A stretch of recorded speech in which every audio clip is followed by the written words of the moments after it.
नमस्कार, आप देख रहे हैं जेके न्यूज नेटवर्क और आज की एक काफी इंस्पिरेशनल स्टोरी के साथ मैं हूं प्रभा शर्मा।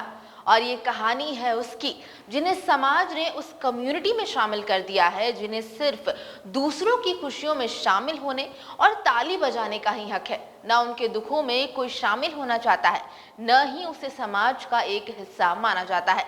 मगर इन सब से लड़कर, इन परेशानियों को पीछे छोड़कर अपने सपनों को साकार किया है भुवनेश्वर की साधना मिश्रा ने। जी हाँ, ट्रांसजेंडर साधना मिश्रा, जिनका बचपन भाइयों और समाज के ताने सुनते हुए बीता। और ये अपमान उन्हें इसीलिए सहना पड़ा क्योंकि वो समाज के बताए गए जस्टिफाइड जेंडर में नहीं आती। लेकिन साधना ने इसको अपनी कामयाबी का रास्ता नहीं रोकने दिया। उन्होंने अपनी शिक्षा और उपलब्धियों के जरिए अपनी इसी पहचान को न सिर्फ अपनी ताकत बनाया बल्कि अपनी जैसी 100 जिंदगियों को भी बदला।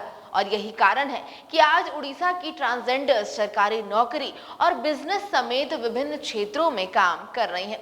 वहीं साधना की बात करें तो भुवनेश्वर की प्रतिष्ठित Kalinga institute of social science में सोशल डेवलपमेंट ऑफिसर के पद पर 4 साल से वो कार्यरत हैं, जिसमें से अपना आधा वेतन वो समुदाय के अन्य युवक युवतियों को पढ़ाने और पेशेवर बनाने पर खर्च करती हैं, क्योंकि उनका मानना है कि समाज के विरुद्ध इस जंग को शिक्षा के जरिए ही जीता जा सकता है।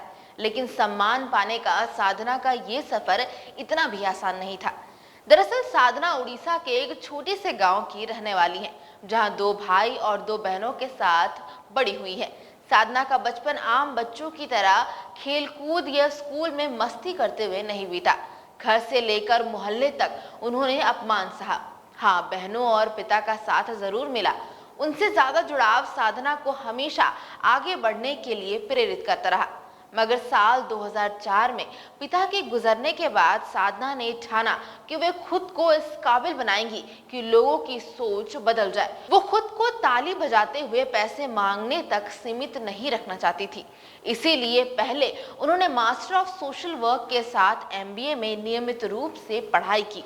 फिर उड़ीसा से बाहर निकलकर गुजरात में ट्रांसजेंडर कमेटी के लिए चल रहे कुछ अभियानों से जुड़ी और नौकरी की। इसके बाद उन्होंने मुंबई में भी काम किया और जब वो वापस फिर लौटी तो उन्होंने 2016 में अमेरिका से भारत का प्रतिनिधित्व करने का बुलावा आया, जिसके कारण वो उड़ीसा की पहली ट्रांसजेंडर पासपोर्ट धारी बन चुकी है। वर्तमान में वो बच्चों को उच्च शिक्षा दिलाने में लगी हुई है।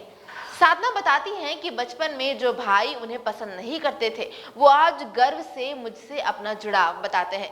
वह उनकी माँ कहती हैं कि मेरे 5 बच्चों में इसने परिवार का नाम रोशन कर दिया।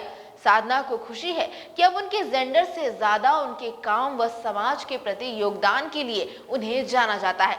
बाल विवाह, महिला उत्पीड़न, HIV व सेक्स वर्कर के लिए काम कर चुकी साधना की अब इच्छा ट्रांसजेंडर्स के लिए एक वृद्धा आश्रम बनाना है।